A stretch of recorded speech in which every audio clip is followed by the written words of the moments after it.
अध्याय में वैशाख की अक्षय तृतीया और द्वादशी की महत्ता, द्वादशी के पुण्यदान से एक कुतिया का उद्धार बताया गया है। शुद्धदेव जी कहते हैं, जो मनुष्य अक्षय तृतीया को सूर्योदय काल में प्रातः स्नान करते हैं और भगवान विष्णु की पूजा करके कथा सुनते हैं, वे मोक्ष के भागी होते हैं। जो उस दिन श्री मधुसूदन की प्रसन्नता के लिए दान करते हैं, उनका वह पुण्य कर्म भगवान की आज्ञा से अक्षय फल देता है। वैशाख मास की पवित्र तिथियों में शुक्ल पक्ष की द्वादशी समस्त पाप राशि का विनाश करने वाली है। शुक्ल द्वादशी को योग्य पात्र के लिए जो अन्न दिया जाता है, उसके एक एक दाने में कोटि कोटि ब्राह्मण भोजन का पुण्य होता है। शुक्ल पक्ष की एकादशी तिथि में जो भगवान विष्णु की प्रसन्नता के लिए जागरण करता है, वह जीवन मुक्त होता है। जो वैशाख की द्वादशी तिथि को तुलसी के कोमल दलों से भगवान विष्णु की पूजा करता है, वह समूचे कुल को उद्धार करके वैकुंठ लोक का अधिपति होता है। जो मनुष्य त्रयोदशी तिथि को दूध, दही, शक्कर, घी और शुद्ध मधु, इन 5 द्रव्यों से भगवान विष्णु की प्रसन्नता के लिए उनकी पूजा करता है तथा जो पंचामृत से भक्ति पूर्वक श्री हरि को स्नान कराता है, वह संपूर्ण कुल का उद्धार करके भगवान विष्णु के लोक में प्रतिष्ठित होता है। जो सायंकाल में भगवान विष्णु की प्रसन्नता के लिए शरबत देता है, वह अपने पुराने पाप को शीघ्र ही त्याग देता है। वैशाख शुक्ल द्वादशी में मनुष्य जो कुछ पुण्य करता है, वह अक्षय फल देने वाला होता है। प्राचीन काल में काश्मीर देश में देवव्रत नामक एक ब्राह्मण थे। उनके सुंदर रूप वाली एक कन्या थी, जो मालिनी के नाम से प्रसिद्ध थी। ब्राह्मण ने उस कन्या का विवाह सत्यशील नामक बुद्धिमान द्विज के साथ कर दिया। मालिनी कुमार्ग पर चलने वाली पुंचश्ली होकर स्वच्छंदता पूर्वक इधर उधर रहने लगी। वह केवल आभूषण धारण करने के लिए पति का जीवन चाहती थी, उसकी हितैषिणी नहीं थी। उसके घर में काम काज करने के बहाने उपपति रहा करता था। सभी जाति के मनुष्य जार के रूप में उसके यहाँ ठहरते थे। वह कभी पति की आज्ञा का पालन करने में तत्पर नहीं हुई। इसी दोष से उसके सब अंगों में कीड़े पड़ गए, जो काल, अंतक और यम की भांति उसकी हड्डियों को भी छेदे डालते थे। उन कीड़ों से उसकी नाक, जिह्वा और कानों का उच्छेद हो गया। स्तन तथा अंगुलियां गल गई, उसमें पंगुता भी आ गई। इन सब क्लेशों से मृत्यु को प्राप्त होकर वह नरक की यातनाएं भोगने लगी। 1,50,000 वर्षों तक वह तांबे के भांड में रखकर जलाई गई। 100 बार उसे कुत्ते की योनि में जन्म लेना पड़ा। तत्पश्चात सोवियत देश में पद्मबंधु नामक ब्राह्मण के घर वह अनेक दुखों से घिरी हुई कुतिया हुई। उस समय भी उसके नाक, कान, पूंछ और पैर कटे हुए थे। उसके सिर में कीड़े पड़ गए थे और योनि में भी कीड़े भरे पड़े थे।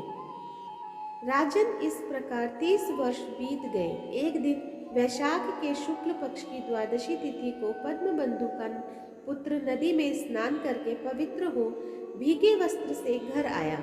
उसने तुलसी की वेदी के पास जाकर अपने पैर धोए। दैव योग से वह कुतिया वेदी के नीचे सोई हुई थी। सूर्योदय से पहले का समय था।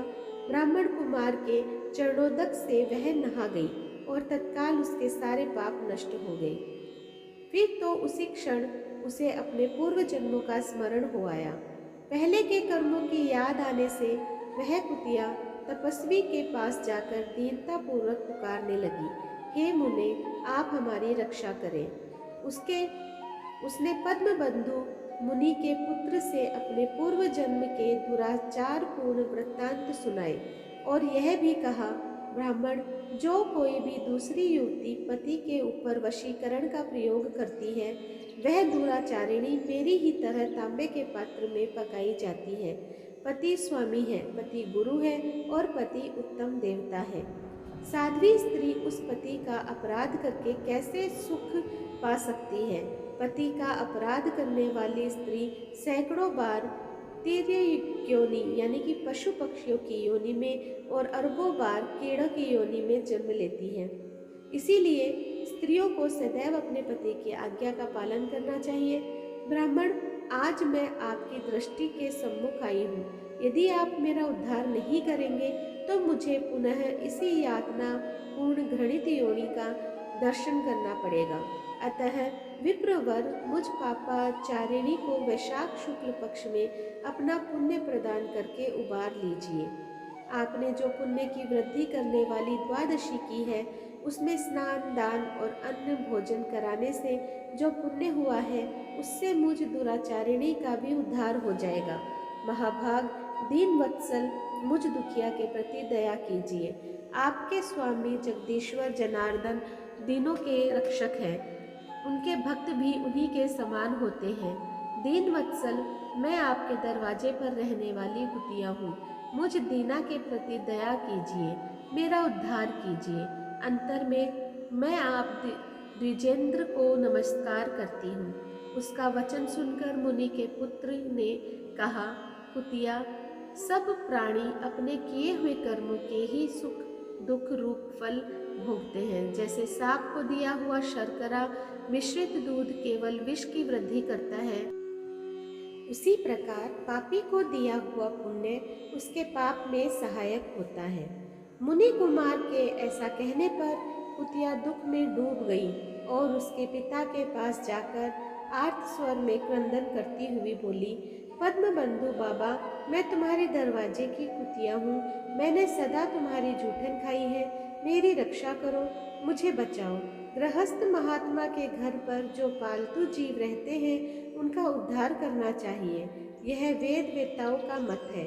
चांडाल, कौवे, कुत्ते ये प्रतिदिन गृहस्थों के दिए हुए टुकड़े खाते हैं, अतः उनकी दया के पात्र हैं। जो अपने ही पाले हुए रोगादि से ग्रस्त एवं असमर्थ प्राणियों का उद्धार नहीं करता, वह नरक में पड़ता है। यह विद्वानों का मत है। संसार की सृष्टि करने वाले भगवान विष्णु एक को कर्ता बनाकर स्वयं ही पत्नी, पुत्र आदि के व्याज से समस्त जंतुओं का पालन करते हैं। अतः अपने पोष्य वर्ग की रक्षा करनी चाहिए। यह भगवान की आज्ञा है। दयालु होने के कारण आप मेरा उद्धार कीजिए। दुख से आतुर हुई कुतिया की यह बात सुनकर घर में बैठा हुआ मुनि पुत्र तुरंत घर से बाहर निकला। इसी समय दया निधान पद्म बंधु ने कुतिया से पूछा, यह क्या वृतांत है?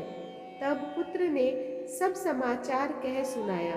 उसे सुनकर पद्म बंधु बोले, बेटा, तुमने कुतिया से ऐसा वचन क्यों कहा? साधु पुरुषों के मुंह से ऐसी बात नहीं निकलती। वत्स, देखो तो सब लोग दूसरों का उपकार करने के लिए उद्यत रहते हैं। चंद्रमा, सूर्य, वायु, रात्रि, अग्नि, जल, चंदन, वृक्ष और साधु पुरुष सदा दूसरों की भलाई में लगे रहते हैं। दैत्यों को महाबली जानकर महर्षि दधीचि ने देवताओं का उपकार करने के लिए दयापूर्वक उन्हें अपने शरीर की हड्डी दे दी थी। महाभाग, पूर्व काल में राजा शिवी ने कबूतर के प्राण बचाने के लिए भूखे बाज को अपने शरीर का मांस दे दिया था।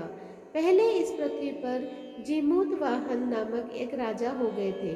उन्होंने एक सर्प का प्राण बचाने के लिए महात्मा गरुड़ को अपना जीवन समर्पित कर दिया था। इसलिए विद्वान ब्राह्मण को दयालु होना चाहिए। क्या इंद्रदेव शुद्ध स्थान में ही वर्षा करते हैं, अशुद्ध स्थान में जल नहीं बरसाते? क्या चंद्रमा चंडालों के घर में प्रकाश नहीं करते? अतः बार बार प्रार्थना करने वाली इस कुतिया का मैं अपने पुण्यों से उद्धार करूंगा। इस प्रकार पुत्र की मान्यता का निराकरण करके परम बुद्धिमान पद्म बंधु ने संकल्प किया, कुतिया, ले, मैंने द्वादशी का महापुण्य तुझे दे दिया। ब्राह्मण के इतना कहते ही कुतिया ने सहसा अपने प्राचीन शरीर का त्याग कर दिया और दिव्य देह धारण कर दिव्य वस्त्र आभूषणों से विभूषित हो दसों दिशाओं को प्रकाशित करती हुई ब्राह्मण की आज्ञा ले स्वर्गलोक को चली गई। वहाँ महान सुखों का उपभोग करके इस पृथ्वी पर भगवान नर नारायण के अंश से उर्वशी नाम से प्रकट हुई। तो दोस्तों, आज मैंने आप लोगों के सामने वैशाख महात्म्य की कथा का अध्याय 12 प्रस्तुत किया है। आप लोगों को कैसा लगा मुझे कमेंट बॉक्स में ज़रूर बताइए। जो लोग मेरे चैनल पे आज नए आए हैं, प्लीज़ चैनल को सब्सक्राइब कर दीजिए, लाइक कीजिए और शेयर कीजिए अपने दोस्तों और परिवार में, और इसी तरह मेरा सहयोग करते रहिए। धन्यवाद।